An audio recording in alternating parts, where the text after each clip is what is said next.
नमस्कार, आदाब। Crime petrol के युवा सप्ताह में आप सबका स्वागत है।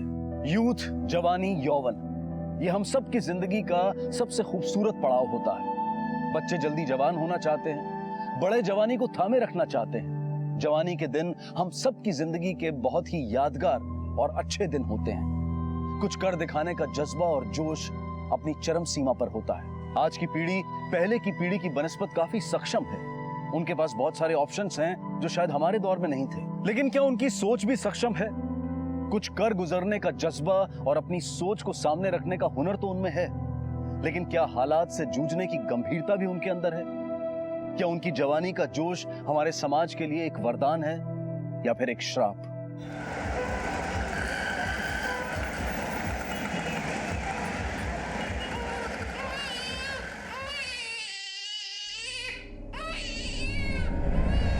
कविता काकी,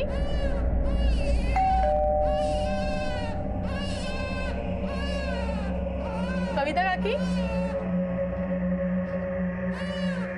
अरे पता नहीं कोई दरवाजा नहीं खोल रहा है और अंदर से बच्चे की आवाज भी आ रही रोने की, लेकिन कविता जी के घर में तो कोई बच्चा नहीं था।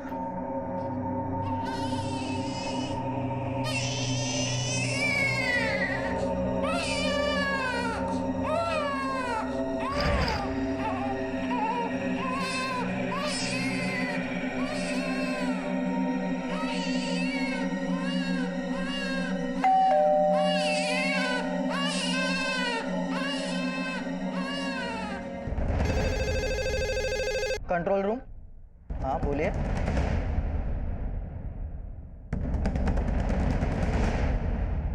सर, गणेश नगर से कंट्रोल रूम में इमरजेंसी कॉल आया था।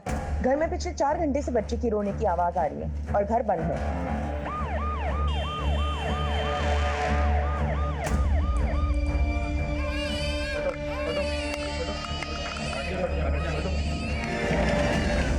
एक सेकंड, हरी आप लोग। ये कविता अपने बच्चों की जान कैसे ले सकती है? अरे ये छोटा बच्चा किसका है?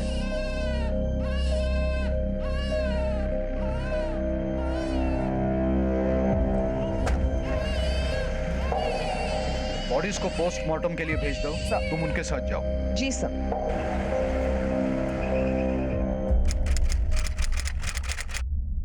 हम सारी उम्र संघर्ष करते हैं, अपने परिवार के लिए लोन पर घर लेते हैं, उसकी किस्तें चुकाते हैं, घर की 4 दीवारी के अंदर उनके लिए सारी सुख सुविधाएं मुहैया कराते हैं, उनकी सुरक्षा, उनकी खुशी का सामान बटोरते हैं। लेकिन अगर पूरी दुनिया में घर के अंदर घटने वाले अपराधों के आंकड़ों को जांचा जाए तो वो दिन ब दिन घिनौने और जघन्य होते जा रहे हैं। हमारे समाज की, हमारे देश की मानसिकता को, हमारी जहनियत को आखिर क्या हो गया है? कितना भयावह दृश्य था। 3 नौजवान जिनके सामने उनकी पूरी जिंदगी पड़ी थी, अब इस दुनिया में नहीं थे। इस परिवार में हुए इस हत्याकांड के पीछे आखिर क्या कारण था, क्या मकसद था? क्यों मारा आपने बच्चों को? खाने में मिला के दिया था ना जहर।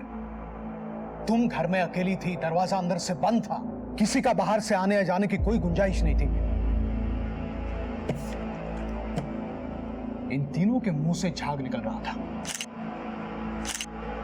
मतलब तीनों को जहर दिया गया है।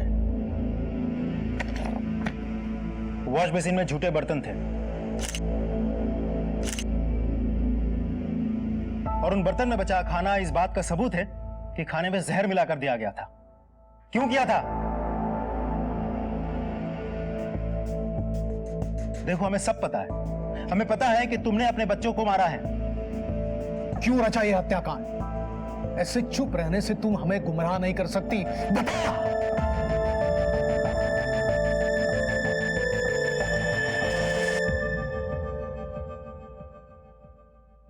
मैं सिर्फ अपने परिवार का भला चाहती थी, अपने बच्चों के लिए उज्जवल भविष्य चाहती थी। इसीलिए 20 साल पहले सांस से लड़कर पति और बच्चों के साथ गांव छोड़कर मुंबई आने का फैसला लिया था। लेकिन ये फैसला मेरे लिए आसान नहीं था। अगं कविता, तो परिवार सोडून चाललीस तेरे भी 2 बेटे हैं। जैसा तू आज मेरे साथ कर रहे हैं ना, वैसा ऊपर वाला कल तेरे साथ करेगा। ये मेरी तुझे हाय है, कभी सुखी नहीं रह पाओगे। ए दादा, जाना ही है ना तो नासिक जाना, इतनी दूर मुंबई क्यों जा रहा है? बाबूजी, नासिक क्या तुम्हारे आंगन में है?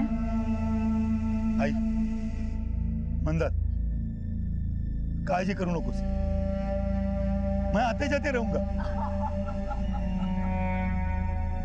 दूर हो जा। चल विजय, चलो, हाय मेरा बच्चा।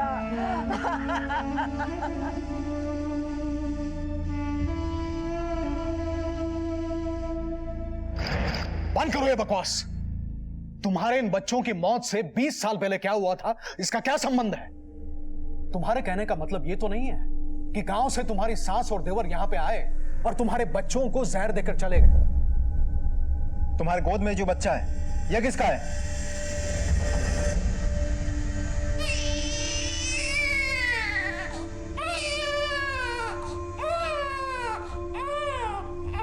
उसे मोहल्ले में किसी ने नहीं पहचाना। बता, ये बच्चा किसका है? चोरी का है? नाजायज है? क्या इस बच्चे के लिए तुमने अपने बच्चों को मारा? सर, एक इंपॉर्टेंट बात पता चली है।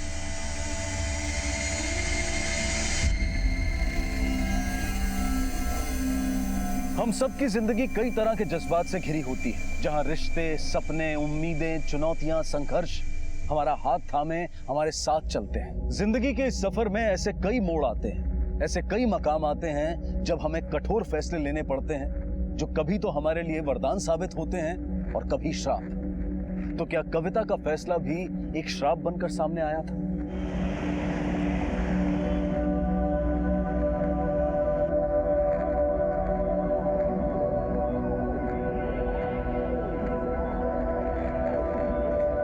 सर, ये कविता का बेटा रवि, उम्र 24 साल।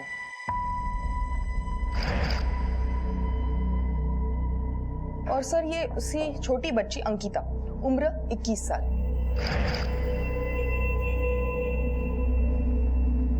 लेकिन सर, ये उसका बेटा नहीं है, ये राहुल है, इसी मोहल्ले में रहता है, रूम नंबर 52 में। हमने इसके फैमिली से कांटेक्ट किया है। उसका बड़ा भाई संतोष आया है, बाहर रुका है सर। उसके मुताबिक इसकी और अंकिता की मंगनी तय हुई है। ये उसका मंगेतर है।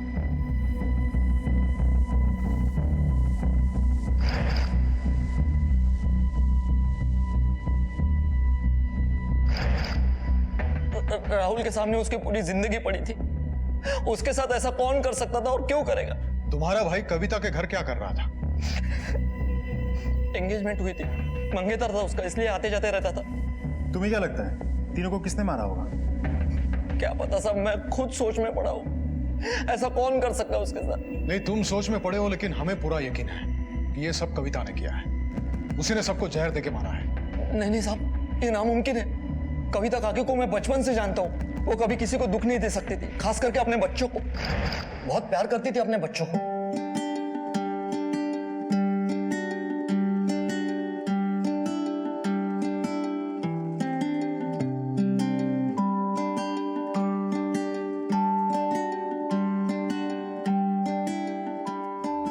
आज भी खूब खुश है। विजय का काम धंधा भी अच्छे से जम गया है और इन दोनों का एडमिशन अच्छे कॉलेज में हो गया। अब मैं सर उठा के गांव जा सकती है। जो सपने लेके शहर आई थी, सब पूरे हो गए। अरे आई, जिसके पास तुम्हारे जैसी आई हो, वो कभी पीछे रह सकते हैं क्या? कविता काकी अपने बच्चों के लिए जान भी दे सकती थी। सर, मुझे माँ नहीं है, लेकिन कविता काकी ने कभी भी माँ की कमी महसूस नहीं होने दी मुझे। माँ कभी अपने बच्चों की जान नहीं ले सकती क्या? सर, कुछ तो गलती हुई है सर। और विजय, कविता काकी का बड़ा बेटा, वो कहाँ है? सर, मोहल्ले वालों ने तो पहले ही कह दिया था कि तीनों बच्चे कविता के ही थे, जिनमें से एक विजय था। अरे त्याने अंदाज बांध ला असल, लेकिन असली सवाल यह है कि विजय कहाँ है? कहीं ऐसा तो नहीं कि विजय का भी हाथ है इस हत्याकांड के पीछे? या फिर कविता ने विजय को मार दिया, या फिर विजय ने इन सबको मारा और गायब हो गया, जिसके लिए मां सदमे में है। सदमे में है या ढोंग कर रही है, देखना पड़ेगा। चला चल।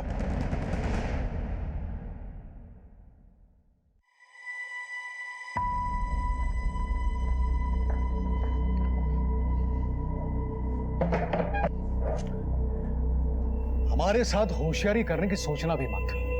तुम जानती थी कि इन 3 डेड बॉडीज में तुम्हारा बड़ा बेटा विजय नहीं था, लेकिन जानबूझकर तुमने हमसे ये बात छुपाई क्यों? कहाँ है विजय? क्या वो भी तुम्हारे साथ इस जुर्म में शामिल है? तो उसे भी तुमने मार दिया? ये पोस्टमार्टम की रिपोर्ट है। इसके मुताबिक तीनों बॉडीज में जहर मिला है। राशन के दुकानदार ने हमें बताया कि तुमने उसकी दुकान से जहर खरीदा था। हाँ साहब, कविता काकी कल आई थी यहाँ पे जहर लेने के लिए। इतने यकीन के साथ कैसे कह सकते हो तुम?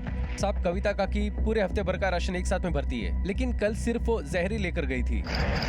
और ये विजय कहाँ है ये?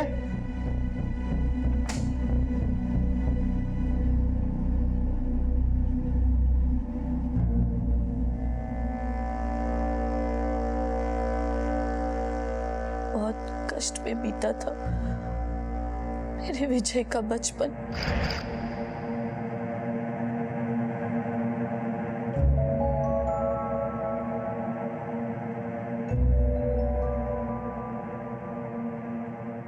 चलो बच्चों लिखो है सब।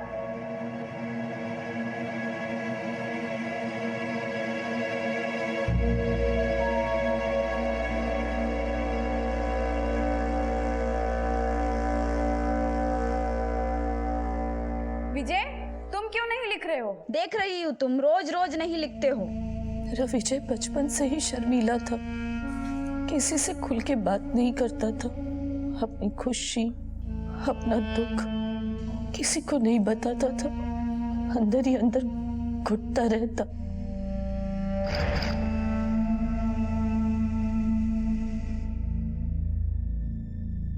विजय को चश्मे की जरूरत है, ये बात हमको 5-6 महीने के बाद पता चली। चश्मा लगाने के बाद भी बच्चे उसको चश्मिश बोल के चिढ़ाते थे। मैं गांव से लड़कर अपने बच्चों के भविष्य के लिए यहाँ आई थी, पर विजय का आत्मविश्वास टूट चुका था। त्याचं कशातच मन नाही लागायचं, अकेला रहता था, रोता रहता था। फिर एक दिन संतोष से उसकी दोस्ती हो गई। संतोष के साथ दोस्ती होने के बाद विजय में भी धीरे धीरे बदलाव आने लगा था।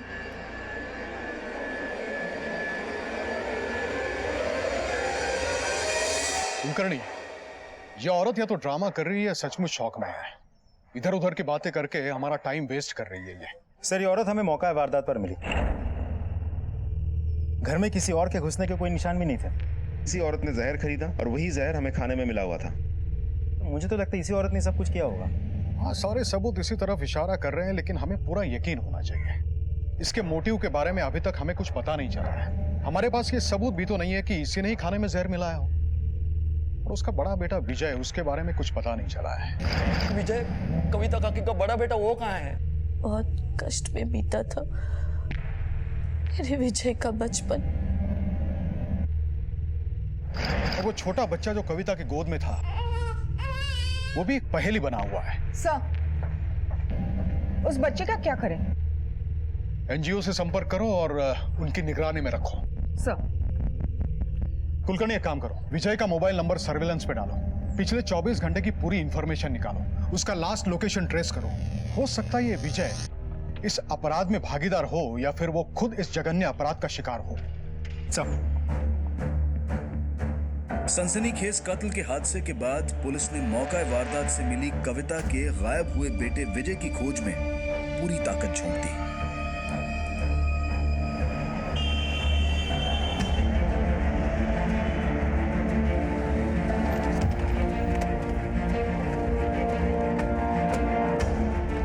विजय के मोबाइल की लास्ट लोकेशन इसी एरिया में ट्रेस हुई। उसका मोबाइल सुबह 11 बजे से लेकर शाम के 7 बजे तक इसी एरिया में एक्टिव था। ये रही विजय की फोटो और उसकी बाइक की डिटेल्स।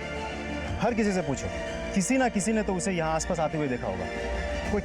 जी सर। बाबा, तुम्हें संतोष, विजय कहाँ है? हमें यह भी पता चला है कि विजय तुम्हारा जिगरी दोस्त है। हाँ सर, विजय और मेरी दोस्ती 7वीं क्लास से शुरू हुई थी।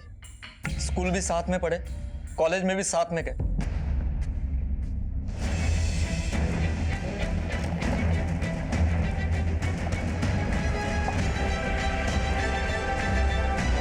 रवि, गाड़ी थामो।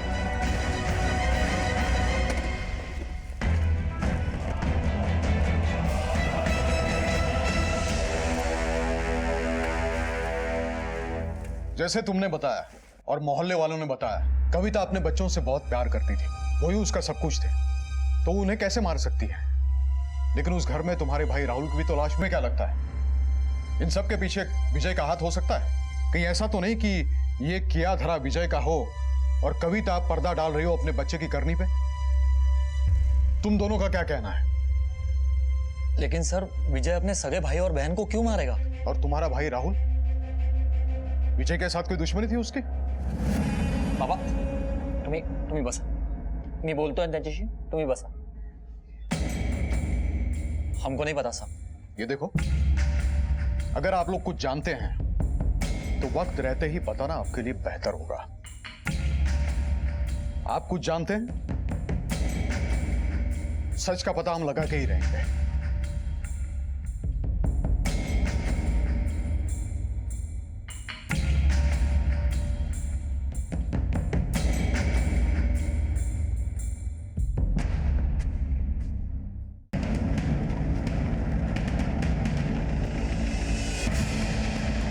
साहेब, हे बघा, गाडी लपवायचा प्रयत्न इथे केलाय.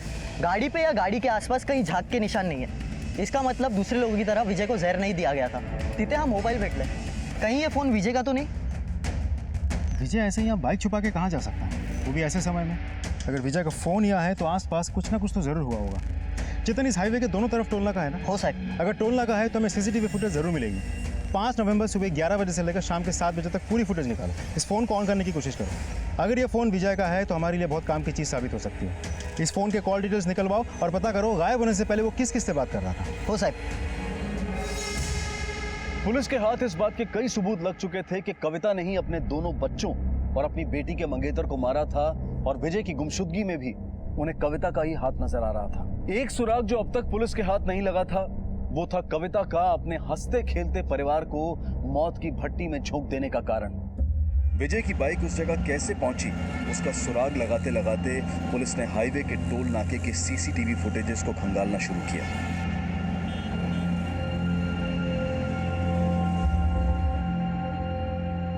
देखो, हमारे सवाल बिल्कुल सीधे हैं, लेकिन तुम उन सीधे सवालों को उलझा रही हो. हमारे कांस्टेबल को हाईवे के पास तुम्हारे बड़े बेटे विजय की बाइक मिली है. शायद उसके साथ कुछ हुआ है. क्या तुमने उसे जहर दे के मारा या उसके नाम की किसी को सुपारी दी थी?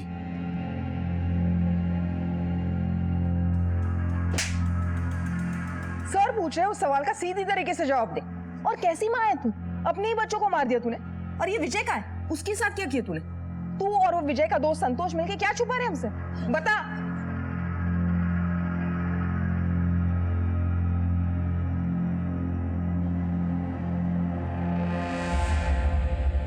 संतोष,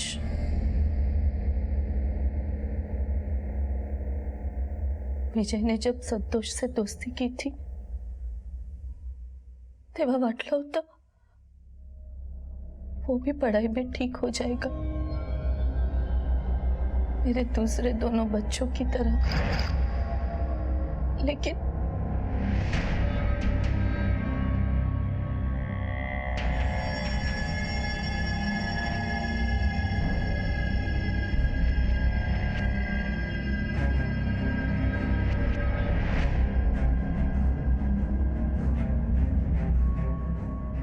संतोष,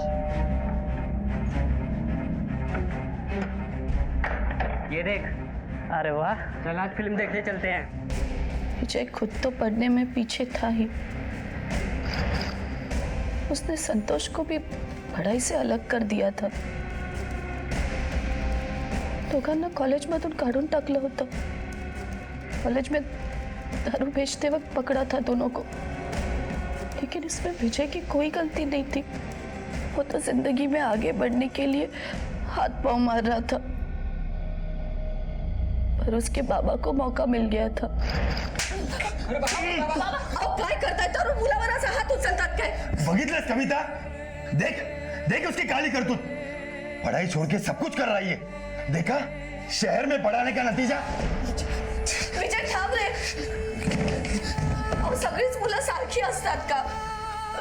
रवि और अंकिता कर रहे हैं ना सब कुछ ठीक, वो भी धीरे धीरे समझ जाएगा।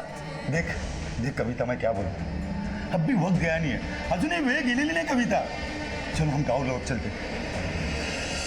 कैसे चली जाती गाँव वापस? वहां से सर उठा कर आई थी, सर झुकाकर वापस नहीं जाना चाहती थी। वहां के लोग तो यही इंतजार में थे ना कि कब ये वापस आएगी और कब हम लोग इसका अपमान करेंगे। इसमें प्रकाश की कोई गलती नहीं थी, वो गांव से शहर तो आ गए पर गांव को अपने दिल से नहीं निकाल पाए। उनकी माँ और भाई मंदार ने उन्हें कभी गांव भूलने ही नहीं दिया, इसीलिए उनका एक पांव गांव में तो दूसरा शहर में, तब वो कभी शहर के हो पाए और न गांव के, न एक बेटे का फर्ज अदा कर पाए और न ही पिता का।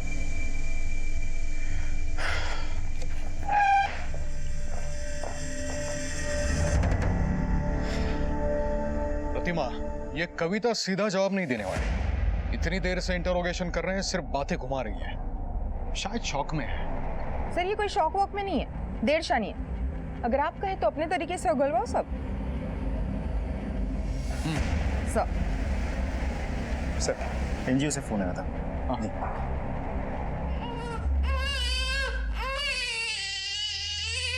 इसको तो बहुत बुखार है। एवढ्या वेळ? 20 नवंबर सकाळी 9 ते संध्याकाळी 7 विजय की फोन की लास्ट लोकेशन उसी जगह थी जहां उसकी बाइक मिली थी और विजय अभी तक मिसिंग है। प्राइम सस्पेक्ट कविता। 3 बजे राहुल अपने घर से निकलकर कविता के घर गया अपनी मंगेतर अंकिता से मिलने के लिए। किराना ओनर के बयान के मुताबिक 5 बजे कविता उसकी दुकान में गई थी।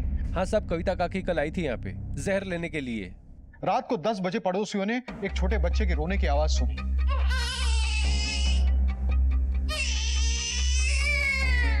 लेकिन जब किसी ने दरवाजा नहीं खोला तब 10:30 बजे उन्होंने पुलिस कंट्रोल रूम फोन किया। 11 बजे जब हम वहां पहुंचे तब हमने 3 लाशें देखी। कविता एक छोटे बच्चे को अपनी गोद में लिए उन लाशों के बीच बैठी हुई मिली। सर पोस्टमार्टम रिपोर्ट के मुताबिक तीनों की मौत शाम के 7 बजे से लेकर रात के 9 बजे के बीच हुई। हमें लगता है कि कविता ने ये सब कुछ किया, लेकिन पता नहीं क्यों। और दूसरी तरफ हम अभी तक विजय तक नहीं पहुंच सके, जिससे ये साबित हो पाए कि सब में विजय का क्या हाथ है और आखिर विजय है कहाँ। और जिस तरह से कविता विजय के बारे में बात कर रही है, बहुत कष्ट में बीता था मेरे विजय का बचपन। तो ऐसा लग रहा है कि अपने तीनों बच्चों में से सबसे ज्यादा वो विजय से प्यार करती है। कहीं ये भाइयों के बीच का झगड़ा तो नहीं है? सर इस संतोष विजय का जिगरी दोस्त है, कुछ ना कुछ उसे जरूर पता होगा, लेकिन हमसे छुपा रहा है। सर खूप प्रयत्न केला, ये कविता मोटी चमड़ी की है, कुछ नहीं बोल रही। साहब मालवनी पुलिस स्टेशन की एफआईआर की कॉपी, जहां संतोष ने विजय के खिलाफ 8 महीने पहले एफआईआर दर्ज कराई थी।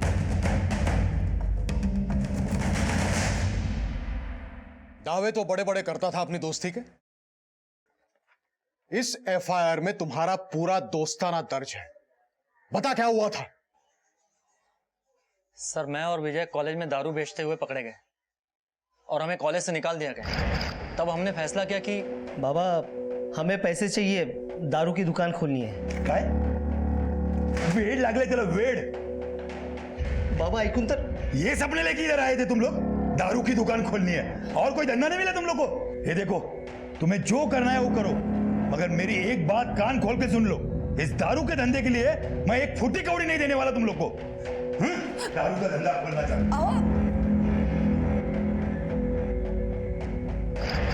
ऐसे तैसे करके काकी ने काका को मना लिया। सारे पैसे का जुगाड़ काकी ने कर दिया और हमारी दारू की दुकान खुल गई। 1 साल तक सब ठीक चला, लेकिन उसके बाद विजय के मन में खोट पैदा होगी। उसने नई बाइक खरीदी, मुझे बोला बाबा ने खरीद के दी है। नया मोबाइल खरीदा, बोला कि बाबा ने खरीद के दिया। मुझे समझ में आ गया था सब।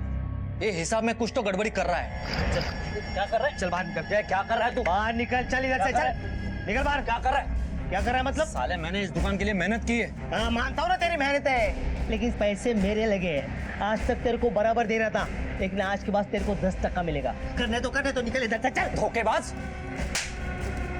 तेरी तुम्हें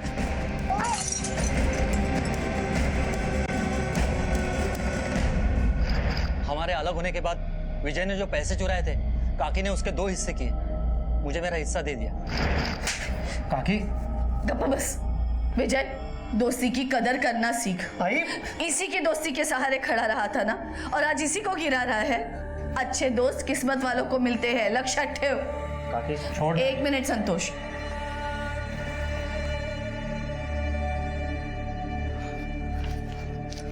काकी ये क्या कर रही तू? हे घे। भाई तू गप बस।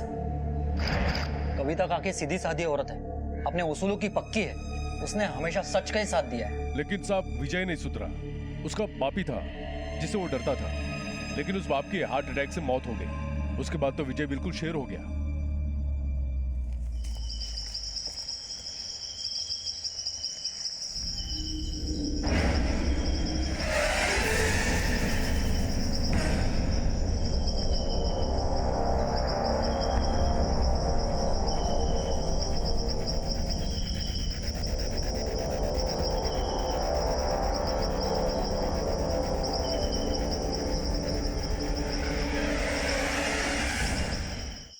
अंकिता और राहुल दोनों एक दूसरे को बहुत पसंद करते थे, लेकिन विजय दुश्मनी पे उतर आ गया। उसे अपनी बहन की कोई परवाह नहीं थी। वो किसी भी कीमत पर इस रिश्ते को तोड़ना चाहता था। उसका मकसद एक ही था, राहुल को दर्द पहुंचाना। दादा वो मेरी मंगेतर है। राहुल, राहुल उठो ना राहुल। हम उसे अंदर कराना चाहते थे, लेकिन राहुल ने रोक दिया। वो नहीं चाहता था कि विजय जेल जाए, क्योंकि वो अंकिता का बड़ा भाई था ना, इसलिए। इतना सब कुछ होने के बावजूद भी तुम ये नहीं मानते कि विजय ने ही रवि, राहुल और अंकिता को जहर देके मारा है? नहीं, क्योंकि 20 दिन पहले विजय, अब काय को बुलाया मेरे को इधर? संतोष, मुझे माफ कर दे। मैं दोस्ती के रिश्ते को लालच के तराजू में तोल रहा था। पहले कम से कम एक कंधा तो था जिस पर मैं सिर रखकर रो सकता था। रब, संतोष तुझे बताता हूँ, जब मैं बचपन में शहर आया ना, तो मैं अकेला नहीं रहना चाहता था। पर अब मैं अकेला रह गया हूँ। विजय को मैं बचपन से जानता हूँ। वो सच कह रहा था साहब, वो पूरा बदल चुका था। उस दिन के बाद उसने कभी किसी से कोई झगड़ा नहीं किया। मेरे घर पे आया, बाबा और राहुल से माफी मांगी। मैं पूरे यकीन के साथ कह सकता हूँ सर, इन हत्याओं के पीछे विजय का दूर दूर तक कोई संबंध नहीं है। विजय का अचानक हृदय परिवर्तन हुआ, इसका क्या कारण हो सकता है? ये तो मैं नहीं जानता, लेकिन विजय पर पूरा विश्वास था मेरा। अरे मूर्ख है तू, मूर्ख। और अपने ऊपर आए हुए शक को हटाने के लिए वो मगरमच्छ के आंसू बहाते गया। और वो कविता, वो भी कुछ कम नहीं है। वो बच्ची के हर काली करतूत पर पर्दा डालती रही अब तक, और अब नहीं डालेगी क्या? वो अपने बच्चे के हर गुनाह को छुपाती आई है।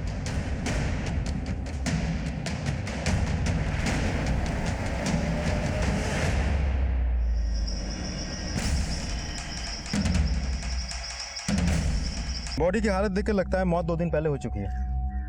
ताज्जुब की बात यह है कि एक ही परिवार के सारे के साथ। तो इसके भाई बहन और राहुल की मौत में इसका हाथ नहीं हो सकता। चेतन, पोस्टमार्टम रिपोर्ट आने के बाद सब पता चल जाएगा किसकी मौत कब हुई। फिलहाल तुम ये पता करो, कविता परसों पूरा दिन थी कहाँ? हो साहब।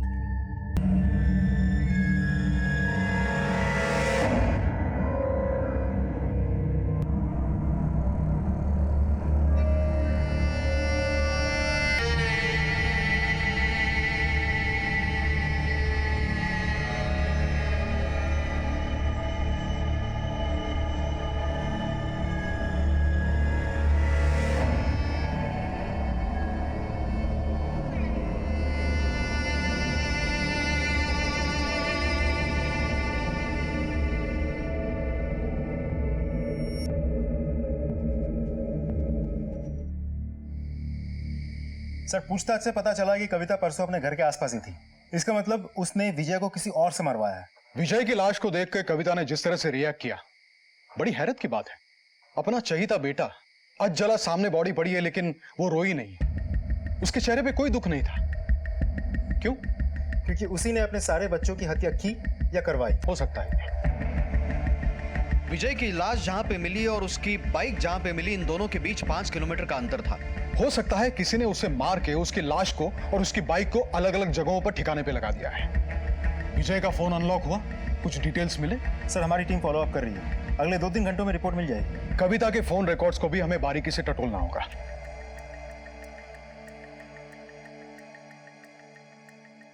आई मुझे माफ कर दे आई, मैं जिंदगी भर गलतियां करता रहा, तेरे दुख का कारण बनता रहा, पर तू मुझे हमेशा बचाती रही। मेरी टेंशन की वजह से बाबा भी जल्दी चल बसे। आई देखना कितनी उम्र निकल गई। आई मैं सुधरना चाहता हूँ, आई मैं सुधरना चाहता हूँ। प्रायश्चित करने की कोई उम्र नहीं होती, जब जागो तब सवेरा।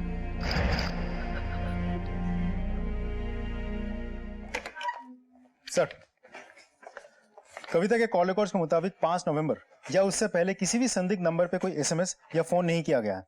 सभी फोन कॉल्स पड़ोस की दुकान पे या अपने बच्चों को किए गए हैं। इसका मतलब यह है कि विजय को मारने के लिए कविता ने किसी को हायर नहीं किया था। कहीं यह काम संतोष और उसके बाप का तो नहीं है? उनकी विजय से अनबन की कहानियां तो बड़ी लंबी है। शायद संतोष ने हमसे झूठ बोला हो कि विजय सुधर गया है, ताकि उनकी दुश्मनी के एंगल से हम सोचे ही नहीं। विजय को मैं बचपन से जानता हूँ साहब, वो पूरा बदल चुका था। बाप बेटे ने मिलकर या सिर्फ बेटे ने ये काम किया है? फोन रिकॉर्ड्स क्या कहते हैं? सर, मैंने राजाराम और संतोष की मोबाइल की लोकेशन चेक की थी। हत्या के समय ये दोनों हाईवे के आसपास आई नहीं और ना ही इनके मोबाइल नंबर से हमें कुछ भी सस्पिशियस मिला। सर, विजय के कॉल रिकॉर्ड से जो डेटा हमें मिला है, उसकी मदद से हम उस छोटे बच्चे की शिनाख्त तक पहुंच सकते हैं जो कविता की गोद में मिला।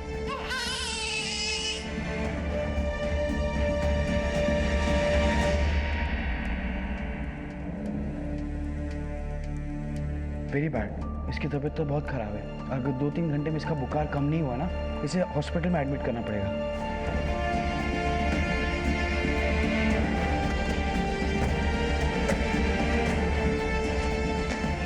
चांदी कहाँ है? चांदनी साहब अंदर है। बुलाओ उसे। ये रहे तुम्हारे और विजय के बीच भेजे गए सारे मैसेजेस और ये कॉल डिटेल्स। रिश्ता क्या था तुम दोनों का? साहब, यहाँ कोई भी लड़की उसे घास नहीं डालती थी। उसने यहाँ आना जाना शुरू कर दिया और धीरे धीरे हम दोनों में प्यार हो गया और साहब उसका बच्चा मेरे पेट में ठहर गया।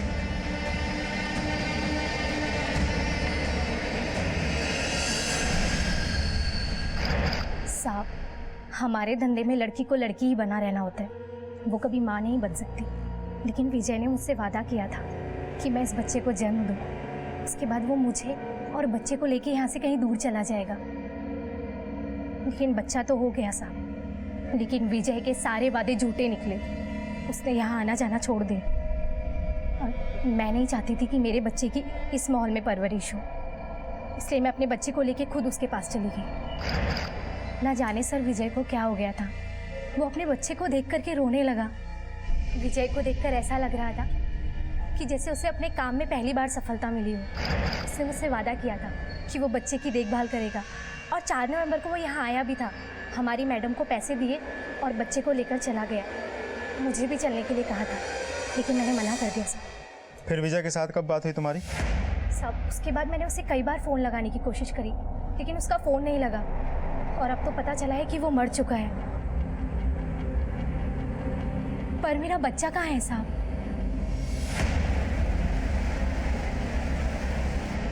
सर, विजय का हृदय परिवर्तन इस बच्चे की वजह से हुआ था। इसका मतलब संतोष हमसे सच बोल रहा था। तो फिर विजय को कौन मार सकता है और फिर क्यों?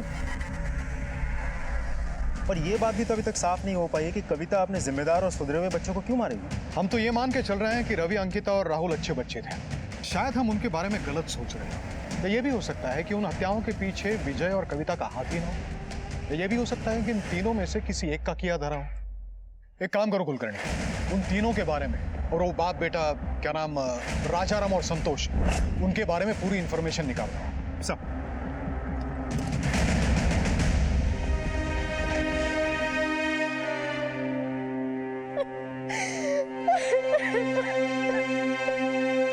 मैडम, रवि, राहुल और अंकिता ये बहुत अच्छे थे। इन तीनों में कोई खराबी नहीं थी।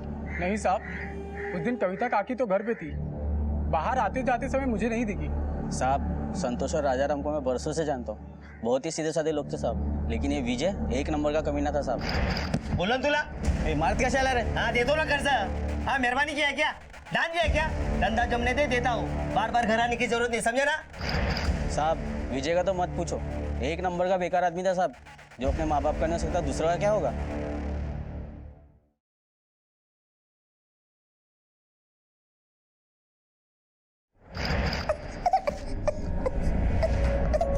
भाई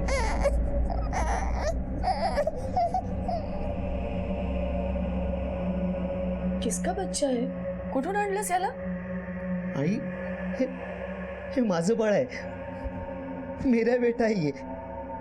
क्यों, कैसे, क्यों, हे नको विचारूस, बस बस इसे स्वीकार कर ले। ये तेरा विजय का अंश है।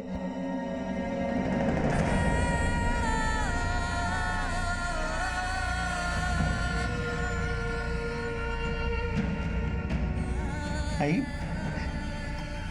आई मला माहित होता आई, तू इसे नहीं ठुकराएगी। ठुकराने का कोई कारण नहीं है। आज इसकी वजह से तेरे अंदर इतना बड़ा बदलाव आ गया है, जो काम मैं इतने सालों में नहीं कर सकी, वो इसने पैदा होते ही कर दिया।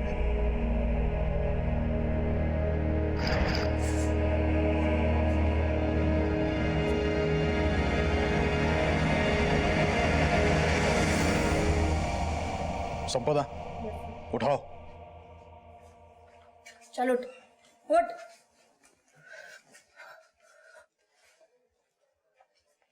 तुम्हारे पोते को उसकी मां से मिलवा दिया है। एक वो मां है जो अपने कठिन समय में भी अपने बच्चे के भविष्य को लेकर गहरी चिंता में है, और एक तुम हो जिसने विजय, रवि, अंकिता और राहुल को मौत के घाट उतार दिया। उनके भविष्य को निगल गई तुम। एक जंग जीतनी थी मुझे, लेकिन कब मेरे सपने मेरे हाथों से रेत की तरह फिसल गए, पता ही नहीं चला। देखो, कुछ नहीं है मेरे हाथों में, खाली है मेरे हाथ, कुछ नहीं है, कुछ नहीं है, सब खत्म हो गया, सब खत्म हो गया।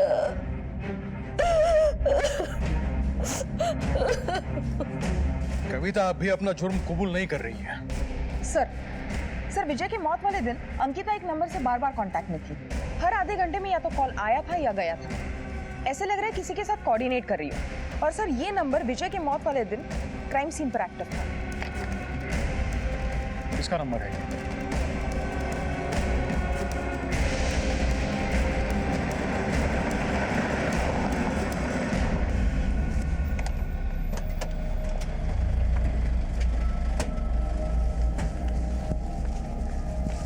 मंदार। हाँ, काय काम होतं? मुंबई पुलिस, ले चलो इसे। चल चल। सब मैंने किया क्या है सब? ले आओ इसे। अरे आई। अरे काय झालं? अरे का पकडलं त्याला? अरे कोणी थांबवा ना.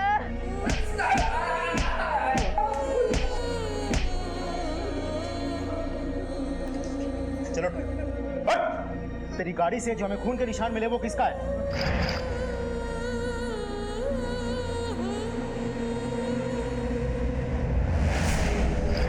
बोल। विजय के साहब। क्यों किया तूने ये? साहब, वो लोग कहने के लिए तो मुंबई गए थे, लेकिन उनका सारा गुजारा मेरी कमाई पर हो रहा था।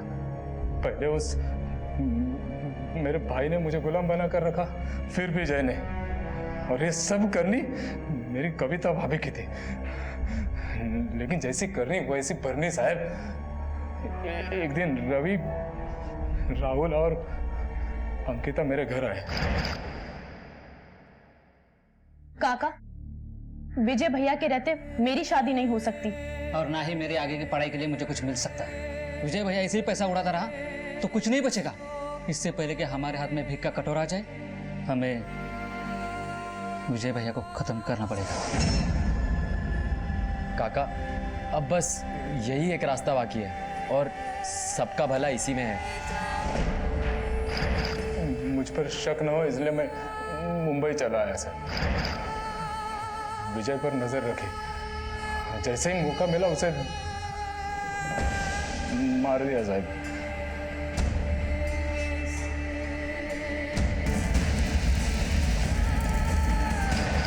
गलती हो गई साहब, माफ कर दो साहब। विजय के सुधरने के बाद मैंने पहिली बार गाव जाने का मन बनाया.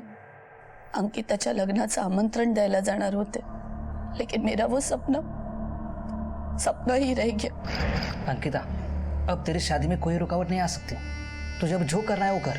और तुम्हारा रास्ता भी साफ हो गया है. देखो, विजय भैया वैसे भी कभी सुधरने वाले नहीं थे. हमने जो किया है वो ठीक ही किया है. बस विजय भैया की लाश पुलिस को नहीं मिल जानी चाहिए. पर ये बच्चे का क्या करें? इसे आई संभाल लेगी, अपने बेटे की आखिरी निशानी समझकर. मुझे मेरे कानों पर भरोसा नहीं हो रहा था. मेरी सारी मेहनत का ये अंजाम था. मैं उन्हें अच्छा भविष्य देना चाहती थी, जिससे वो अपना और दूसरों का भला कर सके. मैं नहीं जानती थी कि उनके अंदर इतनी नफरत घर कर गई है. मैं ठहराऊं कि मैं उन्हें खत्म कर दूंगी. क्या गलती हुई मुझसे? अपने बच्चों के हित के लिए सबसे लड़ती रही. मेरे पति और मेरे बीच हमेशा लड़ाई इनको लेकर ही होती थी. मेरे ससुराल वालों से भी इनके लिए बैर लिया मैंने. सबकी गालियां सुनी, सबकी बद्दुआएं ली, पर नहीं, फेल हो गई मैं. हार गई मैं, हार गई.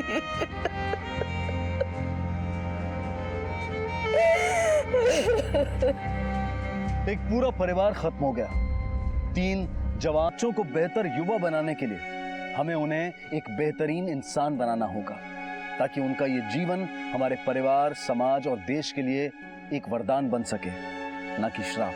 इसी विचार के साथ अब मैं अनूप सोनी आपसे विदा लेता हूं. फिर मुलाकात होगी अगले एपिसोड में एक और चौंका देने वाले केस के साथ.